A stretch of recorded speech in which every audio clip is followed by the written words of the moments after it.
o culto, que é a nossa lição. Vamos orar. Santo Deus, Pai amado, nós te agradecemos pelo dia, pela oportunidade que temos de estarmos aqui para esse estudo bíblico. Que o Senhor nos ajude, nos abençoe, nos faça, Senhor, ver sempre a Tua vontade e nos faz obedecer a Tua vontade. Que a escola dominical seja um instrumento que o Senhor use para fortalecer a Tua igreja. Abençoa cada classe nessa tarde. Oramos em nome do Senhor Jesus Cristo. Amém.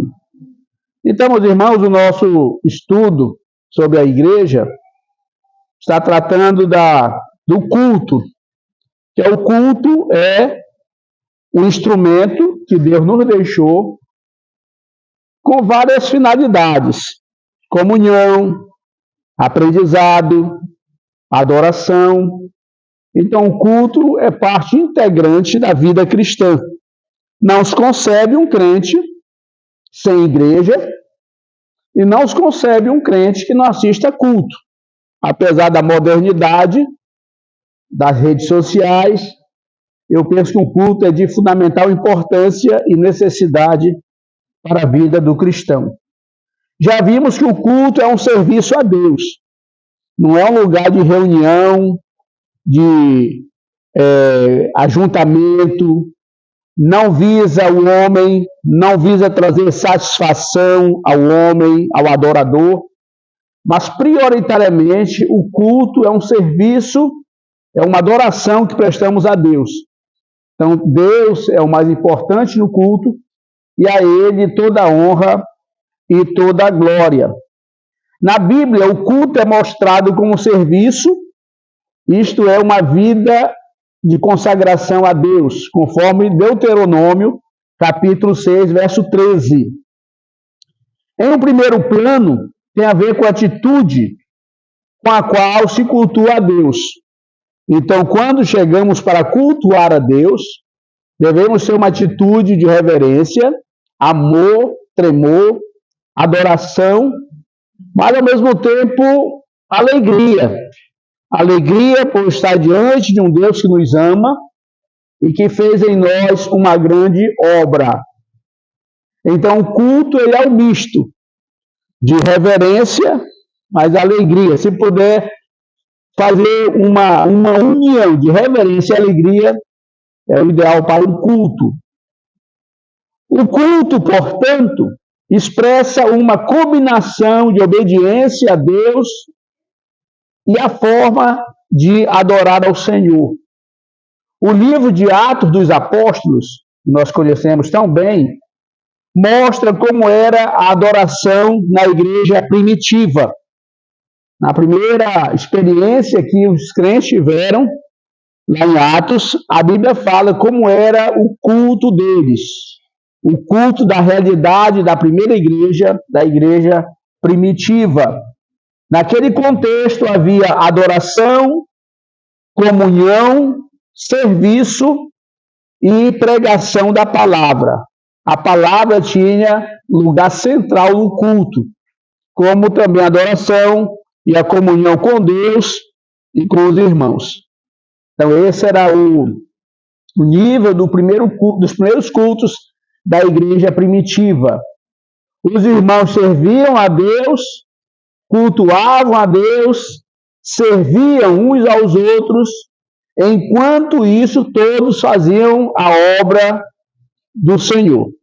Então era um contexto onde havia muito trabalho, muita alegria, muita comunhão.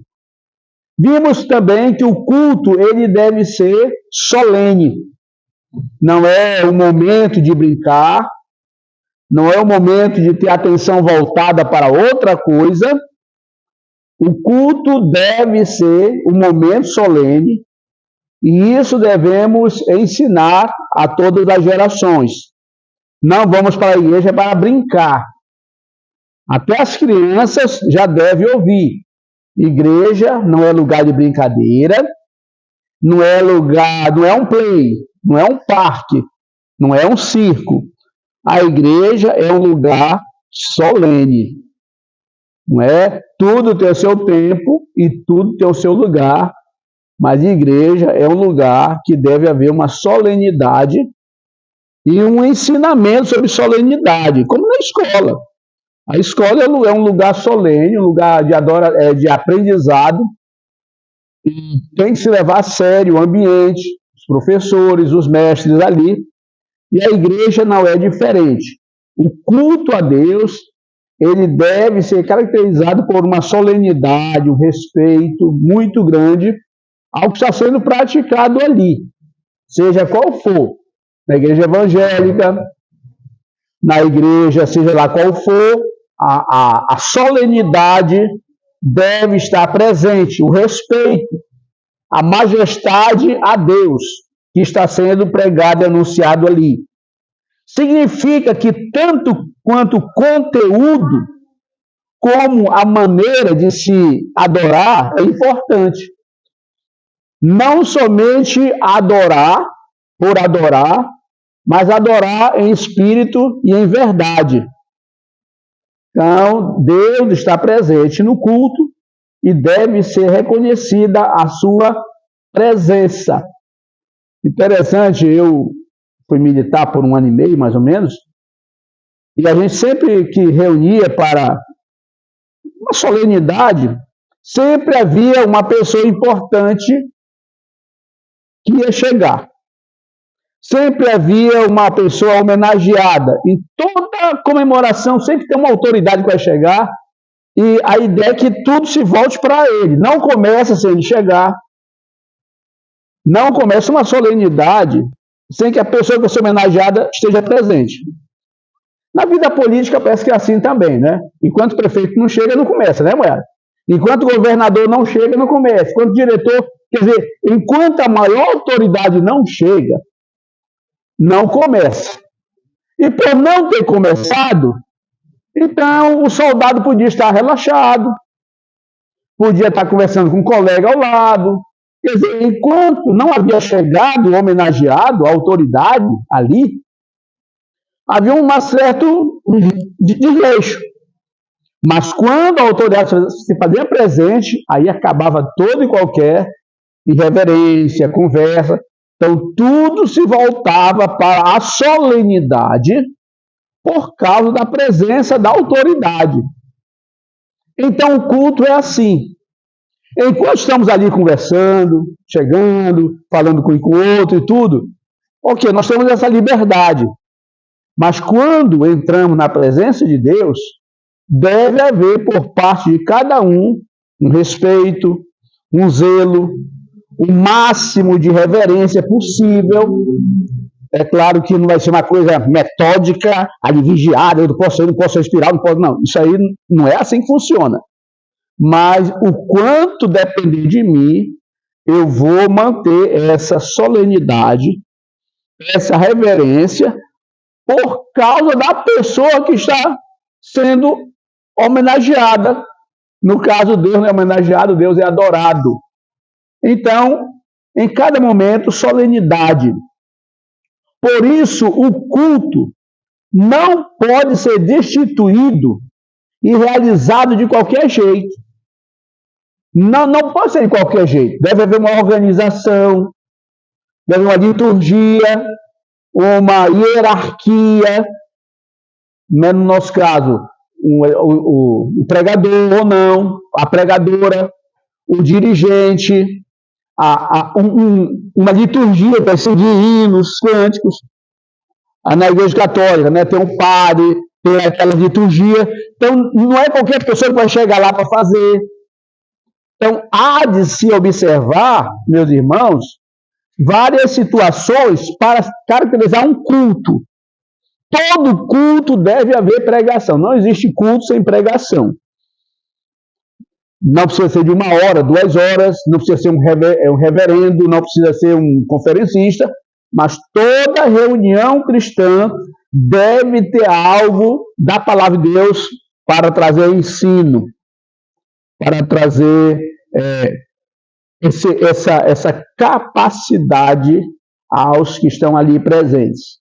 Então, não é por acaso que o apóstolo Paulo expõe princípios que regulamentam o culto na igreja. Se você ler a Bíblia, Paulo vai dizer, quando vocês se reunirem, principalmente falando aos coríntios, ele vai dizer isso, porque lá em Corinto, na igreja lá, parece que havia uma certa confusão, havia um problema de liderança, era uma igreja faccionada. Eu sou de Paulo, eu sou de Pedro, eu sou de Apolo, eu sou de Cristo. Então Paulo diz, não é assim não. Você não pode se reunir, cada um numa fileira de banco, não. Aqui é um lugar de união. Aqui é um lugar de comunhão, onde as arestas têm que ser aparadas. A igreja é um lugar de alegria, de comunhão, de irmandade. Aqui não é lugar de confusão. Confusão é lá no campo de futebol. Tem a torcida do Ceará ali, a torcida da Fortaleza no meio, a polícia no meio, fazendo a divisão. Mas na igreja não é para ter esse ambiente, não. A igreja é um ambiente onde todos são iguais, direitos iguais e deveres iguais também. Então, esse ambiente é extremamente necessário. E Paulo diz, olha, quando vocês se reunirem, todos façam isso. Todos. Você vê a ceia, por exemplo, é um momento assim que todo mundo participa. Você vê alguém ganhando um pão maior do que o outro? Ganhando um cálice maior que o outro? Ganhando um vinho do pastor? O vinho do pastor é igual ao vinho de qualquer um. O copo que o pastor usa, podia ser pego por qualquer um de vocês. Mostrando igualdade, mostrando que entre nós não há ninguém superior ao outro. Né? Às vezes, não, isso aí é o copo do pastor. Tá, não, aqui não. Aquele copinho que eu pego lá, aquele cálice, repito, pode ser pego por qualquer um de vocês. Eu não tenho um cálice. O meu não é dourado, o meu não é maior. É igual. O pedaço de pão que eu pego pode ser pego por qualquer um de vocês. Porque na igreja, esse é o espírito. Todos ali, né, que né, eu não gosto muito da França como país, mas eu acho só bonito. Fraternidade, igualdade e liberdade. Então, na igreja, nós devemos ser fraternos, amigos, ter liberdade e ter igualdade. Que são os 3 pilares que sustentam a democracia na França e deve ser no mundo. Ok? Então, na igreja é assim, todos iguais, todos reverentes, solenes, no culto a Deus, que é o principal elemento do culto. Usa a palavra elemento com muita solenidade, mas Deus é o objeto, Deus é o alvo da nossa chegada, da nossa estada aqui. Estamos aqui por Ele, para Ele, por causa dele, certo? Então há uma ordem litúrgica que deve ser observada. Não pode ser de qualquer jeito. Não pode ser realizada de qualquer jeito. Eu, devido à minha idade, não somente de vida, mas de cristão, eu sou crente há 50 anos. Eu aceitei Jesus há 50 anos atrás. Então, a gente que é desse tempo aí, tem uma certa visão do ministério, uma certa visão da atividade cristã. Então, às vezes, choca. Choca para mim ver um pastor pregar de camiseta. Choca para mim ver o pastor pregar numa prancha de surf. Choca, eu já vi pastor de bermudão e tênis, e aquela meia ali pregando lá. Para mim choca, porque é diferente. Agora, para quem está começando agora, é normal. Vocês, as irmãs que pertencem há muito tempo à Igreja Católica, não chocaria para vocês ver uma pessoa que não ser aquela batina realizando a missa? Não chocaria? Por quê? Porque esse pessoal de 50 anos atrás está acostumado àquela presença lá do padre. É o que eu estou dizendo, mas isso choca os antigos. Aquele choque cultural. Por bar novos, não, é normal. Mas, então, para a gente, crente antigo, choca essa modernidade, essa maneira de fazer. Nós temos um pastor em nosso meio, Aí ele saiu, viu, irmão? Ele saiu, né, e não aguentou a pressão, mas a gente não pressionou, não, a gente só fez aconselhar, mas ele era tatuado, umas tatuagens grandonas por aqui. É claro que essa tatuagem eu acho que foi feita quando ele era rapaz e tudo. Só que quando ele veio para o ministério, se converteu e fez teologia, estudou, ele não se encarregou de esconder. E ele fazia questão de mostrar. Ele era saradão, ele é personal, ele é forte e tudo. E ele fazia questão de expor o corpo dele. Ele gostava muito de se expor, e pegava camiseta e tudo. Inclusive foi chamado para pregar, que disse, não vai dar certo, não vai dar certo, não vai dar certo. E ele nunca veio, porque o Ageu conhece ele, acho que a Mayara conhece ele, lá de Calvário. Ele é um grande pregador e tudo, mas o biotipo, eu olha que a minha mãe dizia no passado, o santo dele não bate com o meu, não. O santo dele, vocês entendem essa expressão? O santo dele não bate com o meu, né? Que não combina, né? Então, o meu santo não batia com o dele, porque o meu santo é velho, o santo dele é muito novinho. Mas é isso. Não é que eu esteja errado. Eu estou dizendo que, dependendo da situação, nós temos uma concepção. Hoje eu estava evangelizando para lá, estava conversando com a irmã Iris. Uma senhora chegou perto de mim com muita mágoa da igreja evangélica, estava 10 anos que não servia, que não ia mais. E eu disse, mas por quê? O que decepcionou a senhora? Ela parou assim para conversar, disse, olha, a última, pastor, a nossa igreja alugou um prédio de 3 metros de largura, ali para cá, né? 20 de fundura, como ela disse, 20 de fundura, e lá no fundo, Arnoldo, botaram uma bateria que era quase 2 metros, e uma guitarra, os cabas cabeludos lá tocando, e quando tocava, dava uma dor de cabeça tão grande nela, que chegava em casa doente. Pô, um negócio desse cumprido, um tem, né? E aí ela foi falar, pastor, pelo amor de Deus, eu estou aqui, mas eu não entendo nada que o senhor diz, eu não escuto nada, o senhor encaixa dor de cabeça. Pastor, sabe por que isso está acontecendo, irmã? Não, pastor, eu quero saber, porque você tem demônios.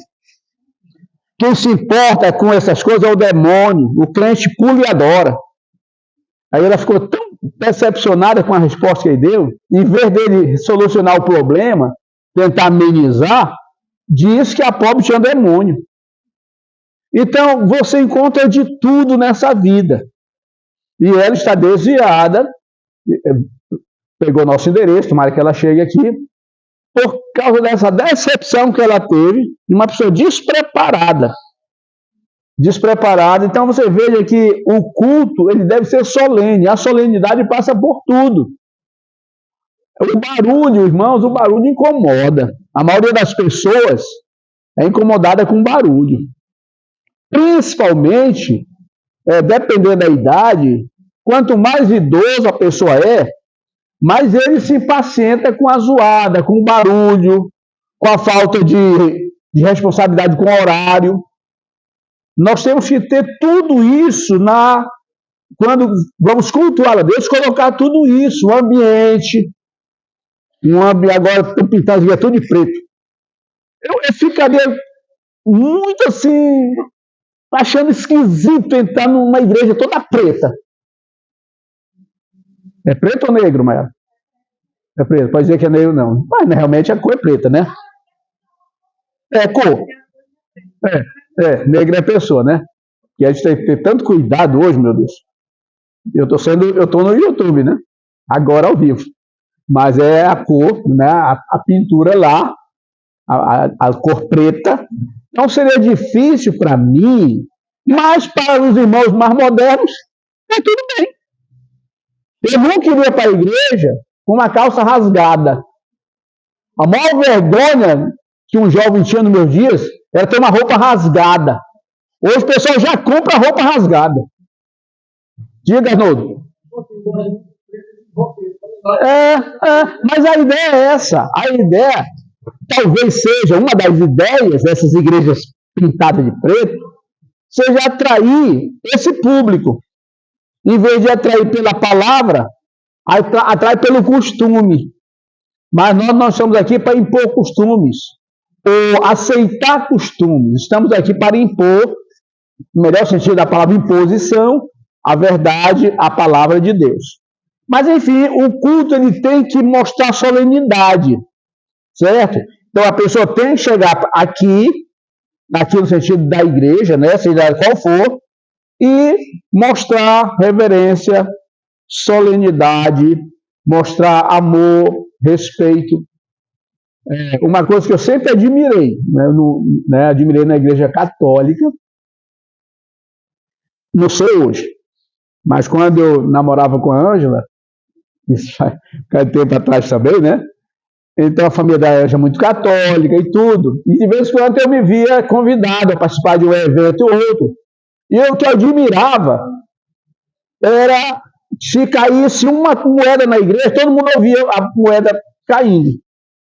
Era aquele ambiente de silêncio, aquela reverência, isso em Juazeiro há 40 anos atrás. Repito, não sei como é hoje, mas havia todo aquele pessoal, né, sentar no banco, aquele negócio tudo, aquele silêncio. Você não via menino correndo da igreja? A Xaxê ficava correndo por fora, né? Então, aquilo era legal. Aquilo era uma coisa que devia ser copiado, repito, não sei como é hoje, mas eu achava aquilo bonito, aquela reverência. Então, a igreja é o culto a Deus, a igreja não, o culto deve ser solene e é um serviço a Deus, não está para agradar ninguém, para satisfazer ninguém. O culto é um ambiente totalmente dedicado e consagrado a Deus. Então, nós vemos isso. Agora, hoje, nós queremos quase que concluir essa lição, se for possível, falando que o culto é santo. O culto é santo. A palavra santo, que originalmente é a palavra hagios, ela só tem um sentido. A palavra santidade nunca, em tempo algum, descreveu uma pessoa que não tenha pecado. A palavra hagios, que é a palavra santo, não quer dizer sem pecado, sem mácula, sem mancha. Mas não sei a que tempo nós aprendemos que é. Fulano só quer ser santo, só quer ser o santinho da classe, só quer ser o santinho da rua, o santinho da família, o santinho da igreja. E a ideia é que essa pessoa quer se mostrar sem falha, sem pecado, irrepreensível. Mas a palavra santo nunca significou uma pessoa assim. Santo, meus irmãos, tem um sentido primário e quase único de uma pessoa separada, consagrada, guardada para um fim específico. Nesse sentido, o culto é algo totalmente diferente, é um momento diferente em nossa vida. O culto, a participação de um culto, não é a mesma coisa que estar no aniversário. A atitude de uma pessoa no aniversário, numa festa, numa conversa, num passeio, no piquenique, no shopping, até dentro de casa, deve ser menor a reverência do que na igreja. O culto é um ambiente santo, único, separado. Então, aquilo que me é comum em qualquer outro ambiente na igreja não é. Aquilo que me é comum até na minha casa, na igreja não deve ser. Eu não devo ser na igreja como a liberdade que eu tenho. Olha, em casa eu coloco um calção, uma camiseta aí, quanto mais velha melhor, que eu gosto de roupa confortável, roupa velha, coloco um tênis velho e estou de boa. Mas na igreja eu não usaria aquela roupa, não. Tem nem coragem. Então, o costume de casa, a gente deixa em casa. Quando vai para a igreja, meus irmãos, eu vou para um lugar onde a minha atitude deve ser superior mais cuidadosa, mais reverente do que eu teria em qualquer outro lugar. Porque a gente sabe respeitar os ambientes. A gente, quando vai para o fórum, quem aqui já foi num fórum, fazer alguma coisa num fórum? Você vai de qualquer jeito? Nem entra. Tem fórum lá que diz que moça e mini saia não entra. Tem fórum que diz que o cara de bermuda não entra, né, Carlinhos? Não entra de camiseta. No hospital, a irmã trabalha no hospital. Entra de qualquer jeito no hospital. Também não entra. Hoje está tão avacalhada a coisa que eu nem sei mais como é. Uma vez eu fui visitar no hospital, mas eu vou dizer que nem velho entra mais no hospital, mas.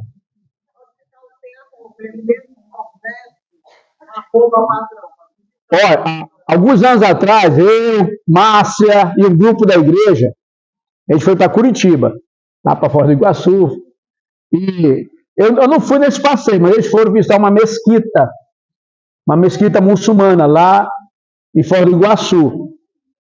Quando chegou lá, normalmente, turista e tudo, passeando, foram de, sei lá, se bermuda, calça comprida, e para entrar na mesquita, o pessoal lá da mesquita forneceu roupa para elas. Um véu, as mulheres botaram um véu, né, Márcia? E tudo.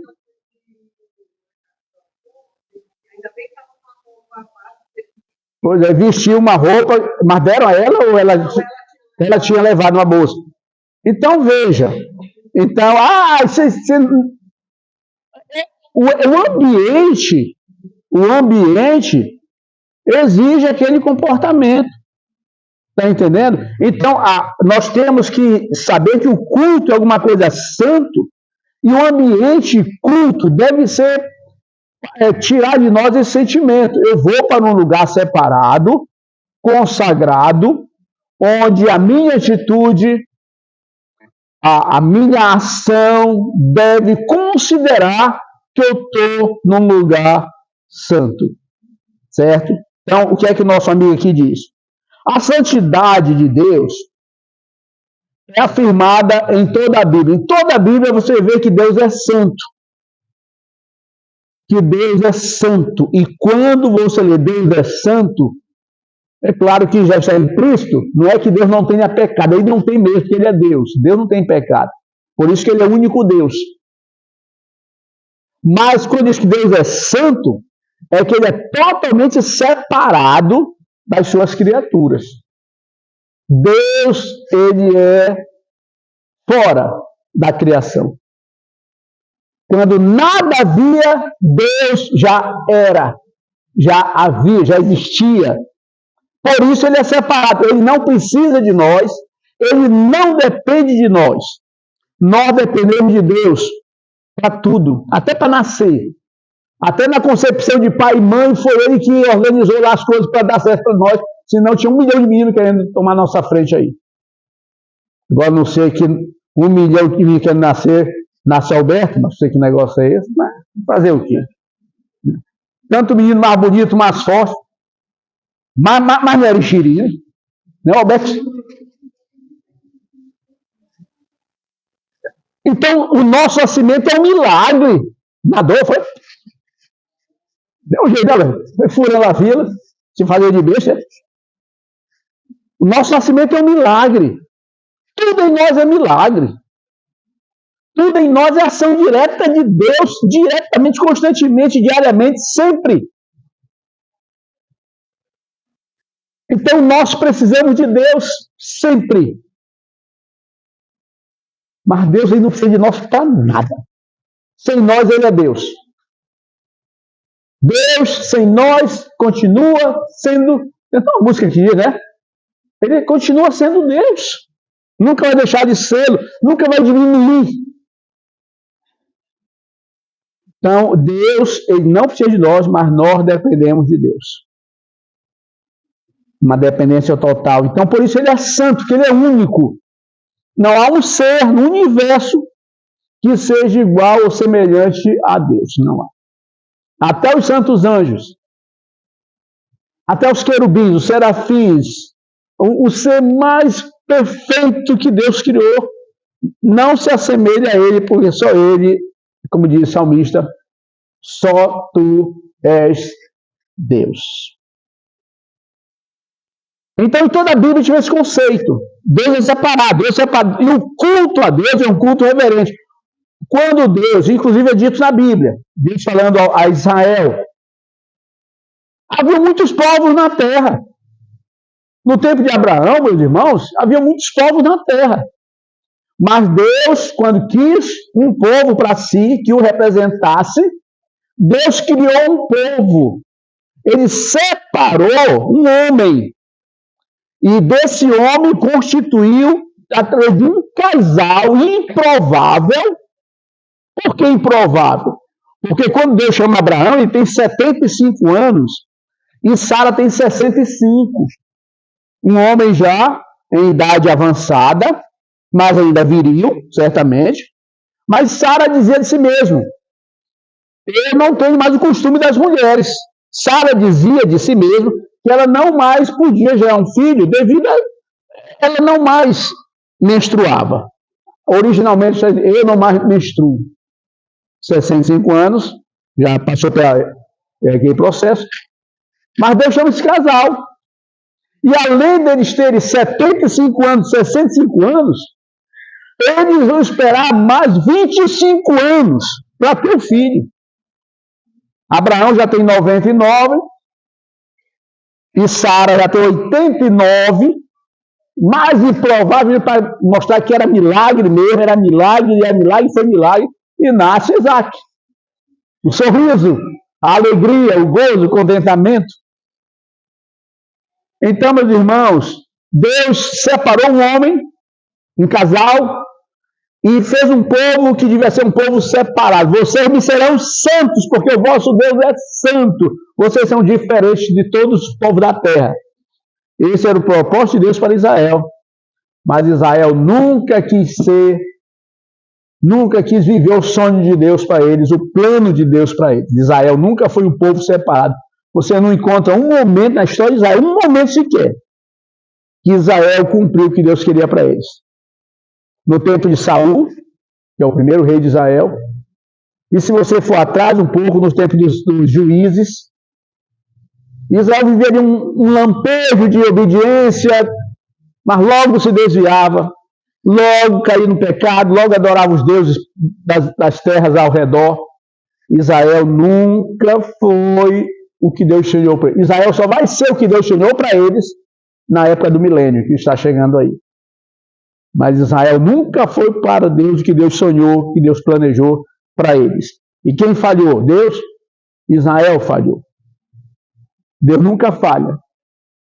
Toda falha no relacionamento homem-Deus, a falha está aqui, viu?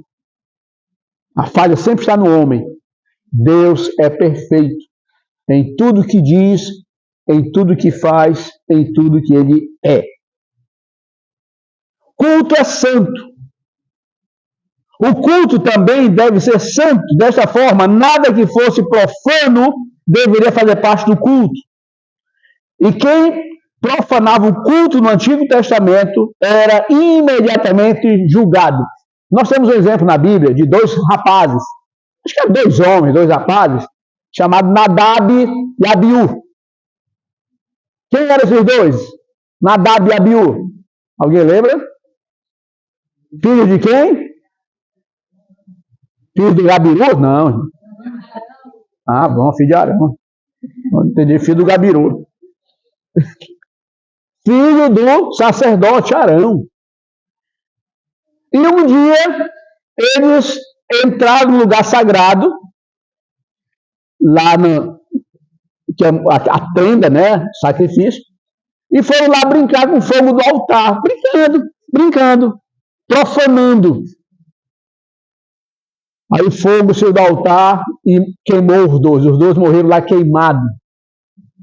E toda a congregação foi, rapaz, não sei o quê. E o pai começou a chorar também, com razão, né, pai?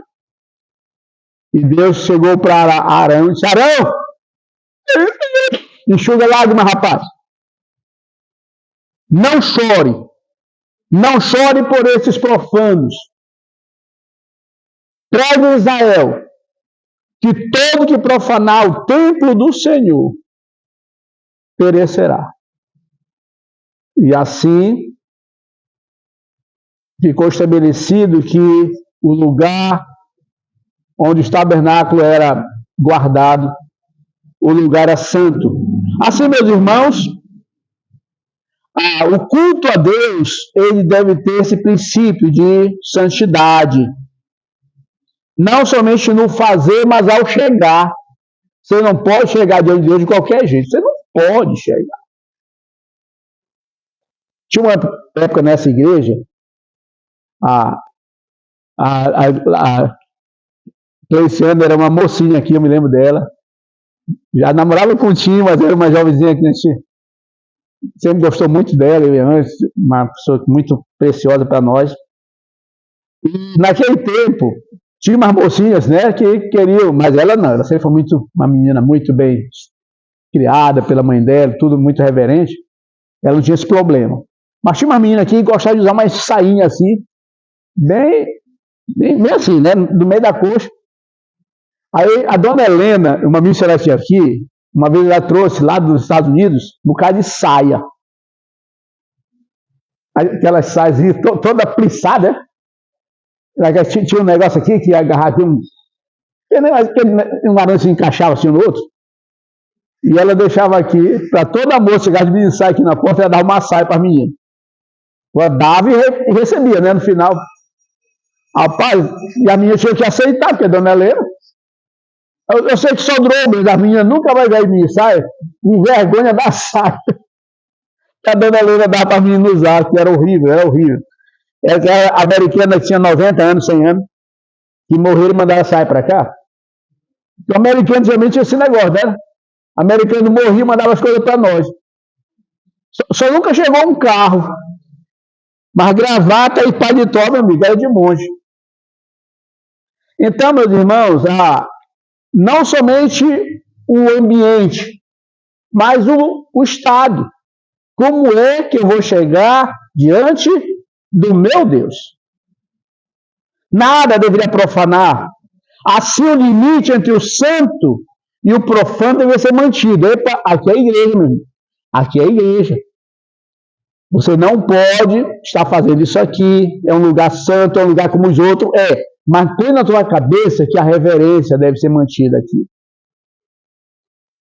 Eu estava contando aqui, Regiane, um dia, que menino é a imagem do cão. O que menino não fizer, ninguém mais faz. O teu filho, tenha cuidado que ele é capaz de fazer coisas que você nem imagina. Porque você fez que teu pai nem imaginava, né, Arnoldo? E eu lá, minha mãe nunca soube disso. O padre distribuindo a hóstia, eu doido para provar a hóstia, eu queria saber que gosto tinha aquilo. Mas meu sonho é provar uma hóstia. Minha mãe não queria deixar que eu provasse, porque eu era evangélico, que negócio todo, mas eu queria demais provar aquela. Aí uma vez lá no colégio, eu batendo bola lá no colégio, quando eu vi uma fila, que fila é essa? É a hóstia.